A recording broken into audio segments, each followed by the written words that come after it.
Kelompok 2 itu Bu Anggun Cahya, Bu Eka Mariana, Bu Natik, Bu Nur Anifah, dan Bu Zulikatin.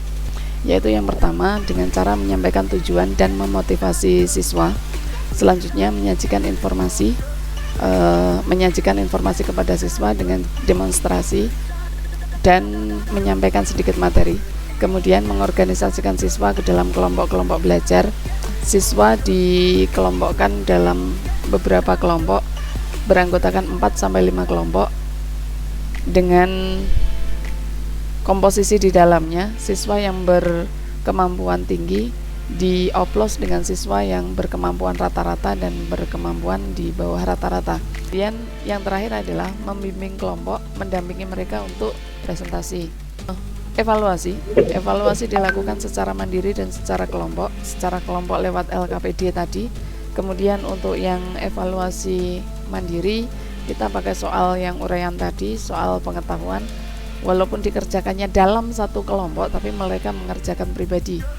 Untuk penilaian pengetahuan nanti diambil 2 penilaian. Penilaian yang pertama penilaian mandiri atau penilaian individu, kemudian penilaian kelompok dengan cara menggabungkan beberapa nilai dari anggota itu, kemudian diambil rata-ratanya. Setelah diambil rata-ratanya baru ketemu rata-rata nilai kelompok. Nah, di situ penghargaan bisa diberikan pada kelompok dengan nilai yang paling tinggi. Maka dari situ dimungkinkan akan memunculkan kerjasama antar kelompok yang baik. Kira-kira nanti siswanya diminta untuk melakukan apa? Tanaman. Untuk tahap diskusinya yang didiskusikan oleh siswa apa? Ini menyebutkan tanaman selain padi yang bisa menjadi makanan pokok. Kemudian yang kedua, manfaat tanaman tersebut sama dengan padi atau tidak, cara output pengolahannya bisa sama seperti padi atau tidak. Ketika siswanya diminta untuk diskusi, itu kan pasti ada bahan yang akan didiskusikan toh Bu? Lah bahannya apa? Untuk manfaat hewan dan tumbuhan bagi manusia, kira-kira kasus seperti apa? Ya, kasusnya misalkan kasus yang terjadi apabila terjadi pagebluk, contohnya mungkin seperti itu Bu, terjadi pagebluk sampai petani itu, karena video yang ditayangkan itu adalah video gagal panen. Oke. Nah, selain padi, maka di sini ada diskusi selain padi apa yang menjadi makanan pokok, karena sebelumnya siswa tadi melihat dalam video itu adalah tanaman padi petani yang rusak gitu Bu. Jadi alternatif siswa itu apa ketika dia mendapati petani gagal panen. Jadi mereka masih bisa mendapatkan mendiskusikan sumber makanan pokok yang lain pengganti padi, seperti itu Bu. Apa sih harapannya, tujuan pembelajarannya apa dari materi manfaat tumbuhan dan hewan untuk manusia? Siswa mampu menyajikan informasi hasil identifikasi pemanfaatan sumber daya alam hayati bagi kesejahteraan masyarakat dengan benar. Ini tujuannya. Terus yang kedua, siswa mampu merancang pemanfaatan hasil sumber daya alam menjadi bahan makanan.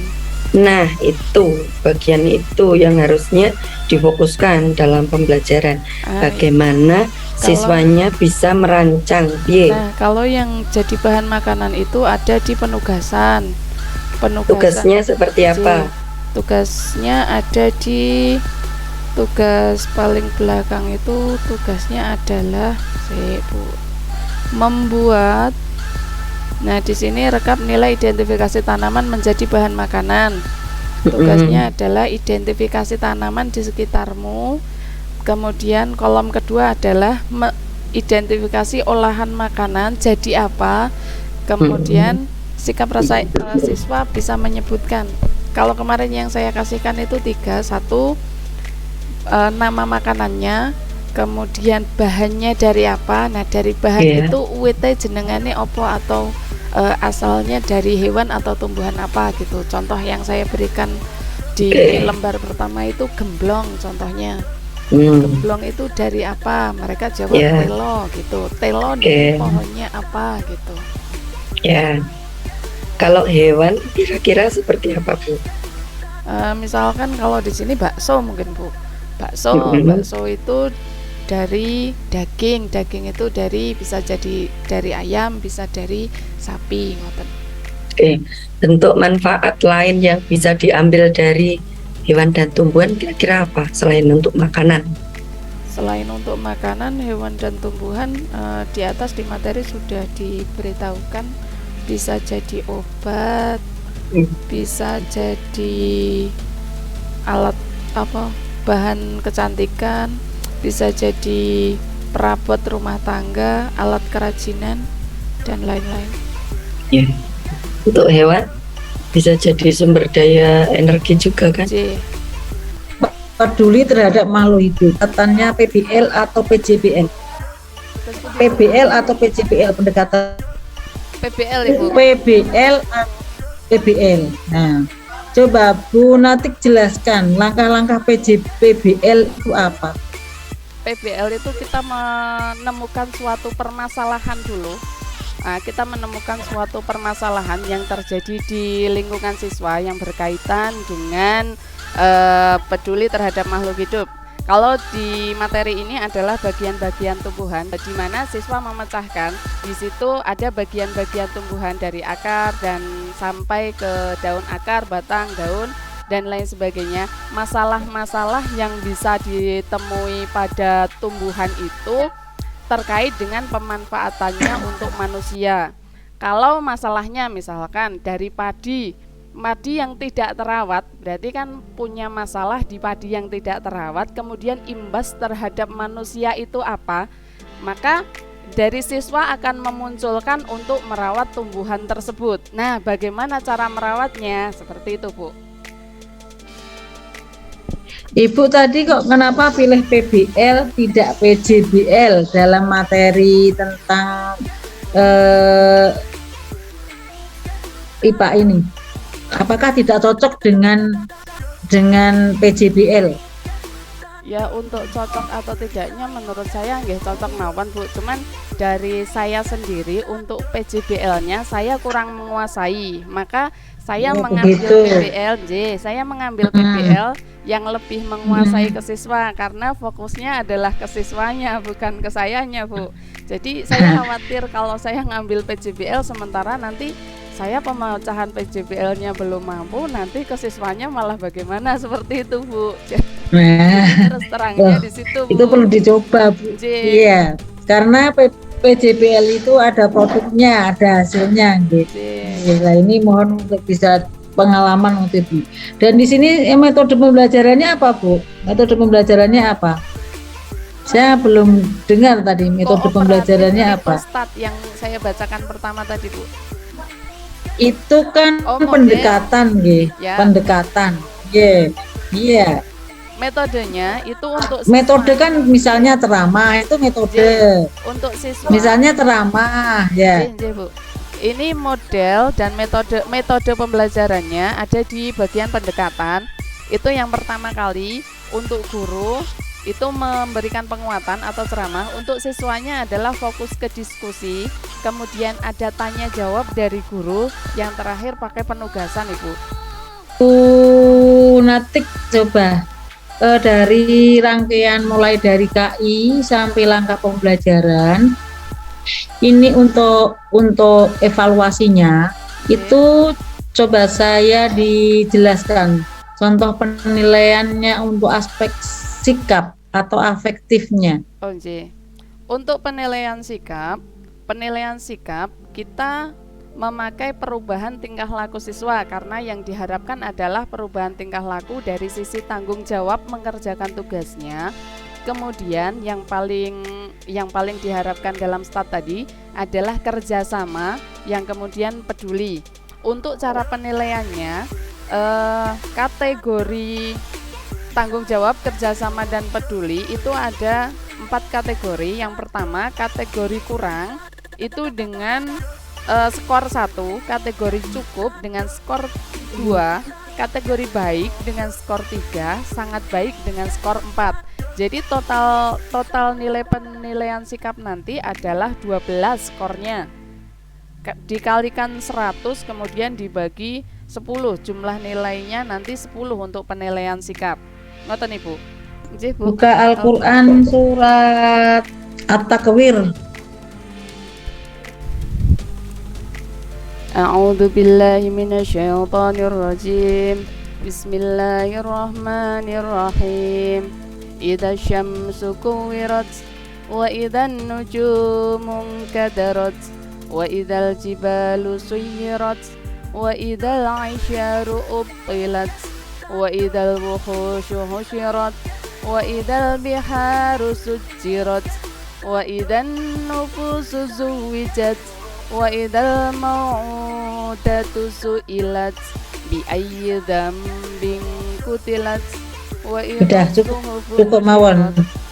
Cukup sampai ayat 9 saja. Coba Mbak Natik saya dijelaskan ini tentang tajwid nih. Di ayat kedua wa idzan nujumun kadarat. Di sini ada nun sukun bertemu dengan kaf. Itu bacaannya apa? Disebut apa, Mbak? Non sukun bertemu dengan kaf. Non sukun bertemu dengan kaf itu adalah bacaan ikhfa. Kemudian kalau non tasjid itu bacaan gunnah. Nah, coba non sukun ketemu dengan kaf tapi namanya apa? Ikhfa. Okay. Apa arti ikhfa itu? Berengang ngoten, Bu. Berengang. Berengang ki napa nggih jenenge? Berengang sama berdengung sama enggak? Berdengung maksud saya yang berengang yang bunyinya jadi gitu. Oh. Lah kalau idgham bi gunnah itu apa? Idgham bi gunnah itu yang bacaannya masuk. Ini contohnya. Yang masuk itu masuk yang bagaimana? Yang idgham bi masuk itu yang bagaimana? Masuk ke huruf setelahnya mayyaqulu ngoten contohnya. Jadi nonnya jadi hilang masuk ke huruf yang di depannya ya non mem wawunya. Ya. Satu lagi nih non mati ayat 9 masuk apa? Bi ayyi dzambin qutilat. Ini berdengung atau samar? Itu iklab, Bu. Ya. Damping berdengung atau samar atau iklab apa Mbak artinya? Itu iklab apa? Iklab artinya apa ya, Bu? Jadi mem gitu. Yang terakhir coba jenengan tulis di kertas kosong entah apa folio bergaris atau apa monggo silakan. Okay. Coba jenengan tuliskan tentang surat yang pendek saja wis. Wal asr. Al asr. Doa pulang. Asr kan sering dibaca ya. Doa pulang. Coba kalau sudah diangkat nih Bu. Okay. Ya diangkat begini tulisannya ada di depan agak kelihatan nggih. Sekedar backgroundnya saya hilangkan. Backgroundnya saya hilangkan sebentar.